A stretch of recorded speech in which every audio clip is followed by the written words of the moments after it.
Bonjour à tous, c'est Louis. Aujourd'hui je tenais à vous parler d'un sujet qui m'a interpellé pendant assez longtemps, puisque je fais des vidéos depuis assez longtemps, environ longtemps, et il y a une période où je faisais des vidéos assez critiques, il y a environ 1 an ou 2 ans, et pendant cette période j'ai eu beaucoup de retours sur que je généralisais beaucoup, et patati patata, ce qui fait qu'aujourd'hui la vidéo est arrivée sur la généralisation, et en plus je vais mettre ça en corrélation avec le cas Théo qu'on a pu voir actuellement avec les manifestations, avec le cas, avec les articles, on en a vu beaucoup sur internet. Donc je tenais à mettre ce sujet, la généralisation, au cœur du jour avec le cas Théo, parce qu'en fait c'était un thème qui me tenait à cœur, mais qui m'est un peu passé à la trappe parce que avec le temps je pensais à autre chose, donc je ne l'ai pas fait. Et là avec le retour de Théo, je me suis dit que ça pourrait être intéressant de le relancer maintenant, et en fait c'est pour ça que je fais un petit peu la vidéo aujourd'hui. Donc qu'est-ce que je tiens à dire sur la généralisation? En fait au fond j'ai pas grand chose à dire, mais c'est très important quand même. Mais je vais vous expliquer ce que j'ai eu de retour en tant que vidéaste, et qu'est-ce que j'aimerais en dire là-dessus. Alors, étant un vidéaste critique, je dis des choses sérieuses, qu'il faut prendre au sérieux, et que donc les gens le prennent au sérieux, et que donc j'ai des retours qui sont sérieux. On va prendre bien sûr le cas de Théo là. Je ne vais pas parler du fait que la police pense que c'était un éclaireur pour les dealers, c'est-à-dire que quand la police arrive dans les quartiers, il y a l'éclaireur qui prévient qu'il faut partir, et que donc là il a un petit peu raté, donc son dealer et lui se sont fait arrêter, et que donc le dealer a commencé à être interpellé, et alors Théo a voulu défendre son dealer en s'en prenant la police, et que il s'est passé ce qui s'est passé. Ou la version de Théo qui dit qu'il a porté les chaussures à sa sœur ou à sa cousine ou à sa copine, je sais plus, et qui a été tombé dans un contrôle de police, et qu'il a vu que la police s'en prenait à un pauvre gars, et qu'il a voulu dire mais arrêtez les gars, vous faites quoi? Et puis que ça s'est retourné en sa défaveur. Et je ne vais pas parler du viol, parce qu'on en sait tous ce qu'on pense, qu'il soit éclaireur. Même s'il est éclaireur, je ne pense pas que ça méritait un viol, hein, parce que le viol, ça fait mal. Et putain, ça c'était pertinent ça. Enfin bref, on change de sujet, hein.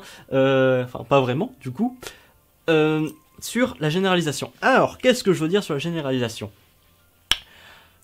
Il en aura fallu du temps pour introduire ce sujet. C'est que il arrive, quand on parle d'un sujet sérieux, j'ai pas forcément d'exemple, donc je vais partir sur celui de Théo, comme je l'ai dit. Donc sur celui des violences policières. En fait, il arrive quand on parle d'un sujet, on va généraliser parce que c'est plus simple pour expliquer la chose en gros. Donc c'est-à-dire que là on a tendance à généraliser en disant que les policiers ils sont méchants, les policiers ils tapent sur les gens parce que avec la loi travail et tout ça aussi. Oui, il y a eu la loi travail là où les gens et les policiers étaient méchants, du coup on disait que les policiers étaient méchants.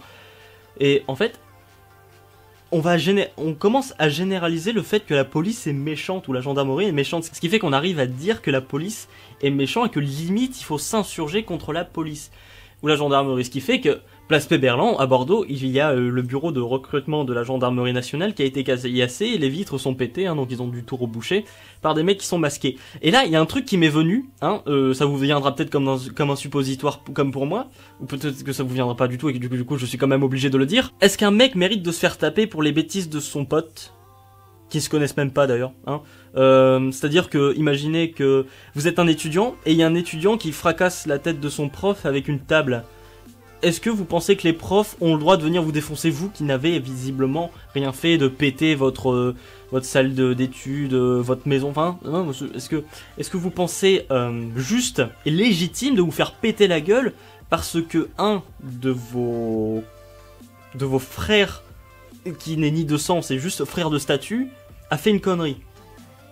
Eh bien, en tant que grand sage de la Terre-planète, je pense que non. Je pense que je n'ai pas envie de me faire péter la gueule parce qu'il y a un pauvre étudiant qui a défoncé son prof. Voilà. Et donc je me dis, le mec qui est dans le bureau de recrutement de la gendarmerie de Bordeaux, est-ce que il se dit, ouais, je mérite bien que mon bureau en prenne plein la gueule comme ça, qu'il se fasse péter. Parce que je l'ai bien mérité. Hein, là à Paris, c'est passé des choses pas bien avec mes collègues, donc j'ai bien mérité ce qui m'arrive. Et en plus de ça, quand les gens vont continuer à attaquer, à faire des révoltes contre cette histoire avec Théo, est-ce que la police va se dire, ah j'avoue, il faut carrément défendre les gens qui nous tabassent, putain, ah ça m'énerve, allez frappez-moi, comme ça j'aurai encore plus envie de vous défendre dans la vie. Prenons un cas qui n'arrivera jamais et qui pourrait être marrant. Imaginez que vous êtes policier là, vous tenez ils font une manifestation pour Théo, et vous tenez votre bouclier, votre matraque, puis là vous voyez un mec n'importe lequel, qui vient essayer de vous foutre une raclée avec une bouteille brisée, par exemple. Et que bon, les jours passent, et puis un jour, vous voyez ce même mec se faire agresser dans la rue, et vous dites, ah non mais, c'était pas le mec qui voulait me défoncer ça? Tiens, vas-y, prends-en plein la gueule, ça me fera plaisir. C'est pas en se vengeant de la vengeance, de la vengeance, de la vengeance que ça va avancer à quelque chose. Et surtout que j'aurais dit que la révolte, les manifestations pour Théo étaient légitimes si le cas s'était fait totalement étouffer. Or, même le président, il est venu au chevet de Théo. Donc à partir du moment où c'est tellement pris au sérieux, ça ne sert plus à rien de se révolter pour ça. Parce que, en fait, la justice avait déjà pris le truc en main, et les révoltes continuaient. Mais c'est bon les gars, hein, tout le monde le sait, tout le monde l'a vu, même la justice, même le président il est venu, donc je pense qu'on peut se calmer, et peut-être réfléchir à d'autres problèmes sur lesquels manifester. Alors oui, c'est une bonne chose de manifester pour Théo, pour son cas, pour qu'il soit révélé, ou même pour affirmer votre indignation envers la police qui sont très méchants, mais ça n'avancera à rien puisque le cas est déjà en cours, donc là vous dites oui la police viole, bravo, je vais violer un policier par accident moi aussi. Et mais la justice, elle a pas dit, elle a encore rien dit, peut-être qu'ils vont être très punis. Ça part du principe que c'est un accident, mais c'est le mec qui a dit un peu que c'était un accident parce qu'il tapait, ou il faisait je sais plus quoi au niveau de son entrejambe, et puis par accident c'est rentré. Donc oui, c'est lui qui l'a dit, mais est-ce que la justice l'a vraiment déclaré comme accident? Est-ce que est-ce que le procès a vraiment dit c'était un accident, affaire close? Non, attendez, là si au verdict ils disent c'est un accident, on les laisse partir, là c'est bon, vous pouvez péter le... Tu me le dis si je te dérange. Je me fais attaquer. Appuie sur échappe. Donc après cette courte pause, qu'est-ce que je disais?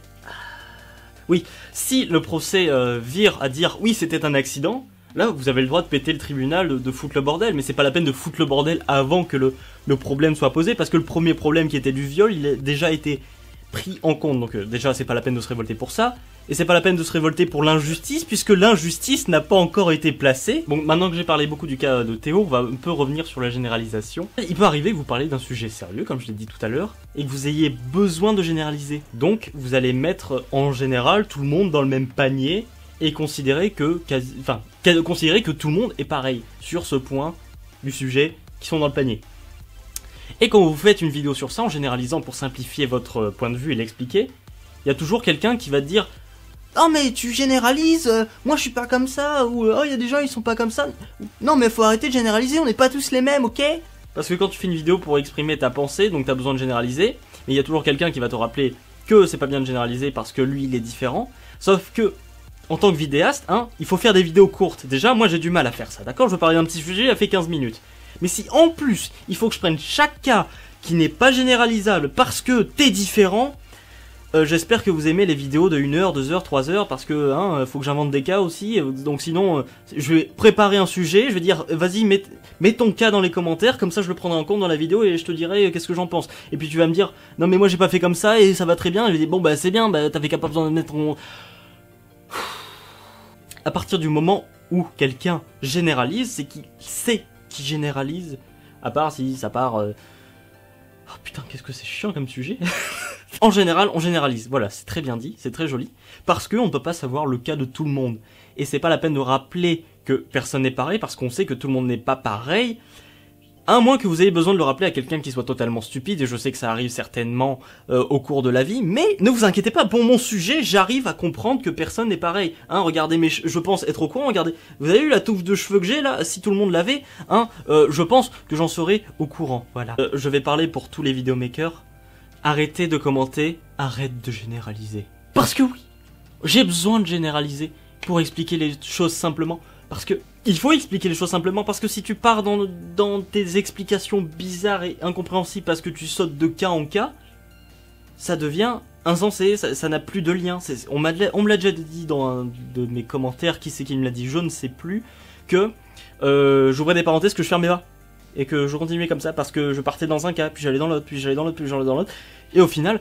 Et bah, j'ai pas généralisé, et bah au final, j'ai raté beaucoup de choses dans le sujet. Que si je généralise juste, en parlant de en général comment ça se passe, eh bien je peux partir sur juste en général comment ça se passe, et pour les cas à part, eh ben je sais pas, débrouillez-vous pour chercher vous-même, hein, parce que parce que j'ai pas le temps. Et puis de toute façon, normalement il faut faire des vidéos de 5 minutes sur internet. Et déjà que j'ai du mal à me faire voir avec mes vidéos qui durent 15-20 minutes, alors si je commence à faire des heures, hein, comme j'ai dit... Juste pour faire une exception qui va durer 1 minute 50 sur l'heure, je pense que ce n'est pas très intéressant. Donc ayez conscience que quand on parle d'un sujet, c'est tellement plus simple de généraliser sur... en général ça se passe comme ça, voilà. En général ça se passe comme ça, donc j'en pense ça. Et qu'on ne va pas parler des cas différents parce que ça dépend trop des choses. Et c'est pour ça qu'il y a des psychologues qui vous prennent un par un pour savoir votre cas, parce que vous êtes tous des exceptions, parce que sinon les psychologues, leur travail ça se résumerait à bah essayer d'être heureux, voilà. J'ai un autre exemple par exemple pour la généralisation qui m'énerve énormément. J'étais dans le tram à Bordeaux, puisque j'habite à Bordeaux, merci, ça fait combien de fois que je le dis depuis que j'ai ma chaîne, ça, que j'habite à Bordeaux, enfin bref. J'étais dans le tram, je rentrais chez moi tranquillement, et il y a une fiche de propagande. Oui, j'aime bien dire affiche de propagande parce que hein, on parle en cours d'histoire que les affiches de propagande à l'époque pour entrer dans l'armée, regardez, c'est sale, c'est de la propagande, c'est pas bien les enfants, aujourd'hui ça n'existe plus, on prend plus les gens pour des idiots.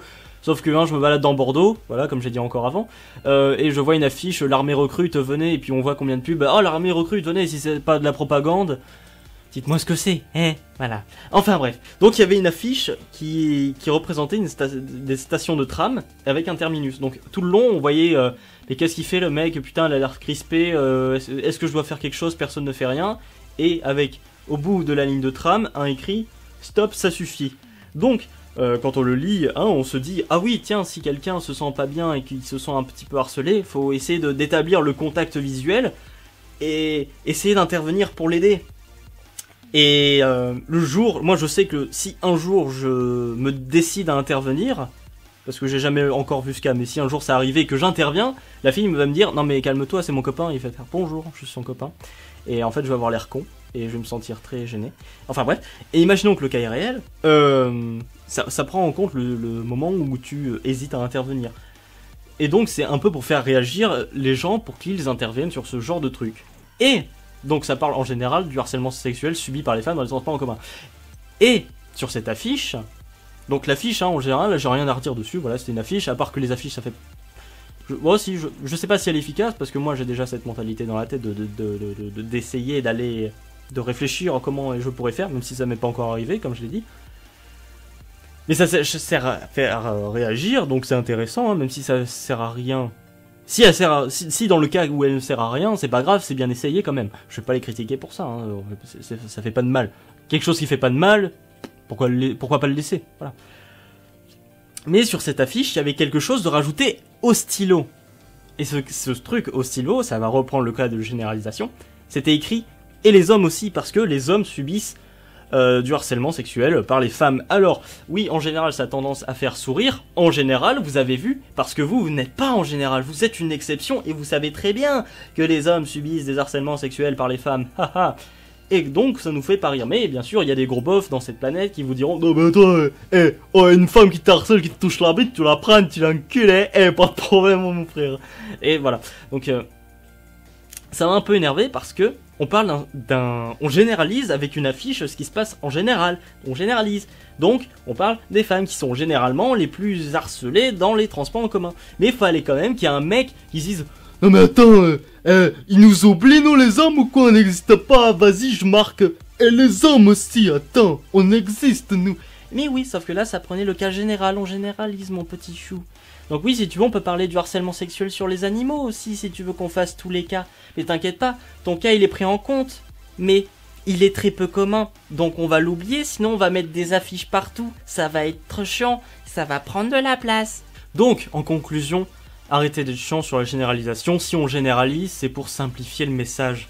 Et pour que vous le compreniez, donc n'essayez pas de dire que vous le voulez plus compliqué, parce que si vous le voulez plus compliqué, vous n'allez pas le comprendre et au final le message ne servira à rien. Donc, pour mes amis vidéastes, qui ne sont pas forcément mes amis puisqu'ils ne me parlent pas, je suis tellement seul dans ce monde.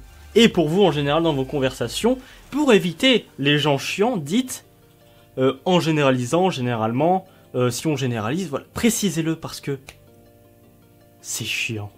Et pour ceux qui ont manifesté pour Théo, bah dites-vous que ça a servi à rien. voilà, que vous avez cassé des choses qui ne serviront à rien. Pour les policiers et les gendarmes, bah, soyez gentils et défendez-nous, hein, parce que moi j'ai pas manifesté, voilà. Et pour ceux qui croient que le harcèlement sexuel subi par les hommes est aussi important que le harcèlement sexuel subi par les femmes, eh bien vous avez tout à fait raison. Mais en général, comme je l'ai dit, celui par les femmes est le plus pointé du doigt, parce qu'il est le plus récurrent.